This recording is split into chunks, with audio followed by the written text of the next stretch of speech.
ពាក្យទាំង150នៅក្នុងសៀវភៅ HSK មួយ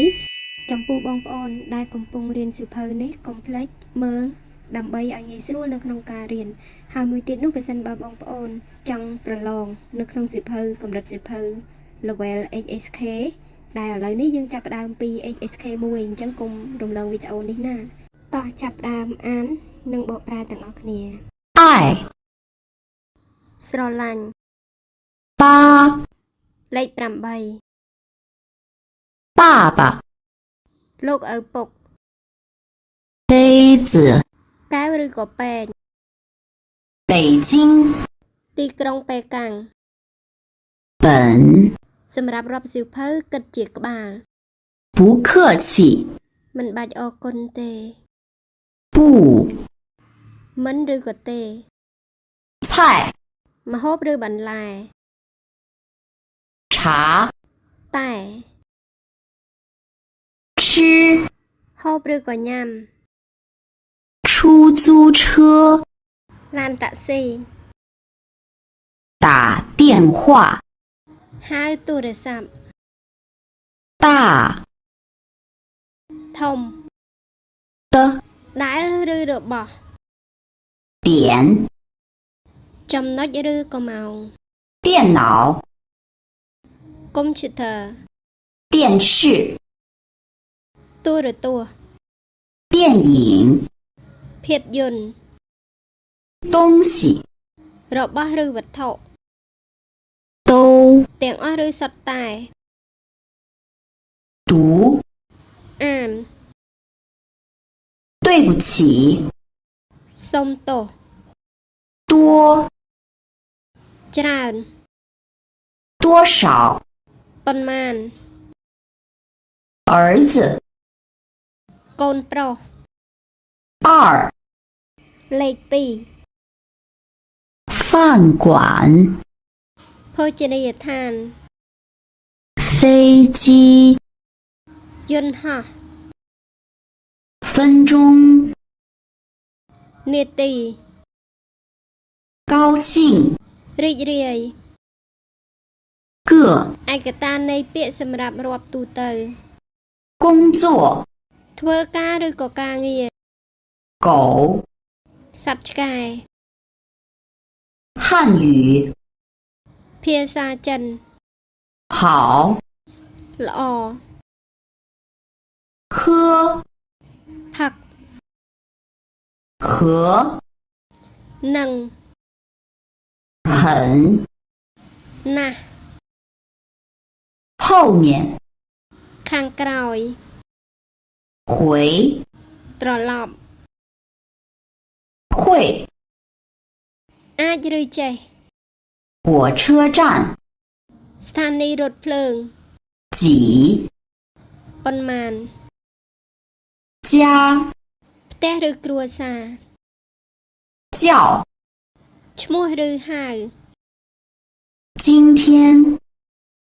ថ្ងៃនេះ9លេខ9开បើក看មើល看见មើលឃើញ快រូបិយប័ត្រចិនយួន来មក老师គ្រូបង្រៀន了បានឬក៏ហើយ冷ត្រជាក់里ខាងក្នុង0លេខ0 6លេខ6妈ឬទេ妈妈អ្នកម៉ាក់买ទិញ猫សត្វឆ្មា没គ្មានឬមិនមាន没关系មិនអីទេ米饭បាយឬអាហារ明天ថ្ងៃស្អែក名字ឈ្មោះ哪ទីណា那នោះ 呢 ចុះវិញ 能 អាច 你 អ្នក 年 ឆ្នាំ 女儿 កូនស្រី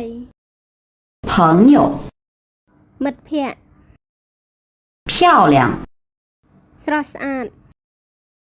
苹果 ផ្លែប៉ោម 七 លេខ7 前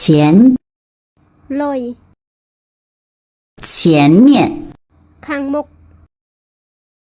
请 សុំឬអញ្ជើញ 去 ទៅ 热 ក្តៅ 人 មនុស្ស 认识 ស្គាល់ 日 ថ្ងៃអាទិត្យ 三 លេខ3商店 ហាងទំនិញ 上 លើឬឡើង 上午 ពេលព្រឹក 少 តិច 谁 នៅណា 什么 អ្វី 时 លេខ10时候 ពេល 是 គឺឬជា 书 សៀវភៅ 水 ទឹក 水果 ផ្លែឈើ 睡觉 គេងឬដេក 说话 និយាយ 四 លេខ4岁 អាយុ 他 គាត់សំដៅលើមនុស្សប្រុស 他 គាត់សំដៅលើមនុស្សស្រី 太 ពេកឬណាស់ 天气 អាកាសធាតុ 听 ស្ដាប់ 同学 មិត្តរួមថ្នាក់ 喂 ពាក្យប្រើពេលទទួលទូរស័ព្ទ 我 ខ្ញុំ 我们 ពួកយើង 五 លេខ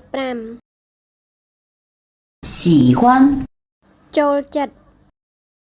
下 ក្រោមឬចុះ 下午 ពេលរសៀល 下雨 ធ្លាក់ភ្លៀង 先生 លោក 现在 ឥឡូវនេះ 想 គិតឬចង់ 小 ទួច 小姐 កញ្ញា 些 ខ្លះឬមួយចំនួន 写 សរសេរ 谢谢 អរគុណ 星期 សប្តាហ៍ 学生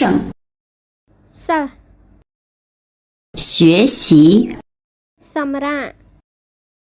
学校 សាលារៀន 衣 លេខ1衣服